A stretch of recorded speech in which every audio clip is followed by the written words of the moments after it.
भले ही आज राजनीति में धन का बोलबाला हो गया हो, लेकिन 3 दशक पहले तक ऐसा नहीं था।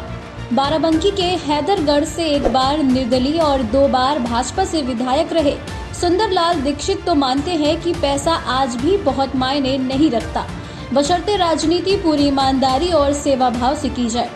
वो बताते हैं कि मैंने 1977 में जब पहला चुनाव लड़ा तो मेरे पास सिर्फ 300 रुपए थे। लोगों ने मदद की। चुनाव जीतने के बाद भी मेरी जेब में 480 रुपए बचे हुए थे।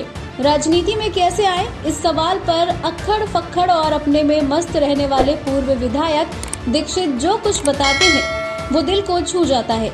वो कहते हैं युवावस्था में गरीबों के लिए संघर्ष करता था, यही जिंदगी का एक मकसद था। उसी दौरान जॉर्ज फर्नांडीज से प्रभावित हुआ और राजनीति में आ गया। आपातकाल के बाद मैंने निर्दलीय प्रत्याशी के तौर पर हैदरगढ़ से नामांकन दाखिल कर दिया। मेरे सामने थे कांग्रेस के दिग्गज नेता श्यामलाल वाजपेयी और जनता पार्टी के जंग बहादुर वर्मा।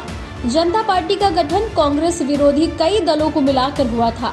दोनों लोग धन और समीकरणों में काफी मजबूत थे। यकीन नहीं होता कि उस समय मेरे पास महज 300 रुपए ही थे, फिर भी चुनाव मैदान में उतर गया। दीक्षित बताते हैं कि चुनाव के दौरान ही एक अजीब वाकया हुआ। मुझे धमकाया जाने लगा। कुछ लोग थे जो ये धमकी दे रहे थे। मैं सीधे उसी गांव पहुंचा और जहां के दबंग व्यक्ति की तरफ से मुझे धमकी मिली थी, गांव के लोगों से कहा, भैया हमारी क्या खता है जो हमें मारने की धमकी दी जा रही है। गाँव वाले हमारे साथ उस व्यक्ति के घर पहुंचे। हमने उनसे भी पूछा, भैया हमारी क्या गलती है जो हमें मारने की बात कह रहे हो?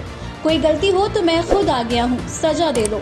ये सुनकर वो काफी शर्मिंदा हुए। मुझे तख्त पर बैठाया, माफी मांगी और वादा किया कि वो ही नहीं, उनका पूरा गांव पूरी ताकत से मेरा साथ देगा।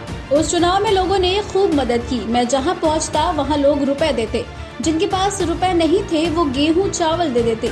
जहां रात हो जाती मैं वहीं रुक जाता, सुबह होने पर दूसरे गाँव के लिए चल देता। 1977 का चुनाव जीत गया। जिस गाँव से धमकी मिली थी वहाँ की पोलिंग पर भी जीता। मजेदार बात तो ये रही कि 300 रुपए जेब में लेकर चुनाव लड़ने चला था और नतीजा आया तब भी 480 रुपए जेब में बचे थे। लखनऊ पहुंचा तो अटल बिहारी वाजपेयी ने बुलाया। वो बोले, दीक्षित जी हमारे साथ आ जाओ। मैंने उनके चरण छुए और बोला, जनता पार्टी नहीं चलेगी, इसलिए इसमें नहीं आ सकता। आप जब इससे अलग होंगे तब जरूर मैं आपके पास आ जाऊंगा। जनता पार्टी टूटने के बाद जब भारतीय जनता पार्टी बनी तो मैं तुरंत अटल जी के पास पहुंच गया। उनसे बोला, आपके आदेश का पालन करने के लिए मैं हाजिर हूँ। वो दिन है और आज का दिन है, मैं भाजपा में ही हूँ। प्रधानमंत्री नरेंद्र मोदी और योगी आदित्यनाथ अटल जी के सपनों को साकार कर रहे हैं। पंडित दीनदयाल उपाध्याय के संकल्पों को धरती पर उतार रहे हैं। पर अटल तो अटल ही थे। उनके जैसा नेता ना तो पहले हुआ और ना ही आगे होगा।